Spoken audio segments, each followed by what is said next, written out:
I think the number one thing that holds students back is fear. Hi, I'm Mendlik. I think the most exciting thing about this video for students is that it will help you to shed the fear and give you a concrete foundation of how to mix any color, anytime, anywhere, in any subject with the basic primaries. In this video, I'm going to teach you how to see and paint relativity of color. You know, I've really dedicated my life to the study of color and how one color relates to another. And kind of in a nutshell, what color relativity is how one color compares to another.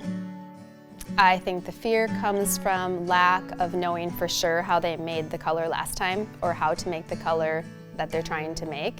I'll be teaching you how to paint color using an expanded limited palette of yellow, red, blue, and white. And I'm going to teach you a strategy on how to begin every single average color that you see.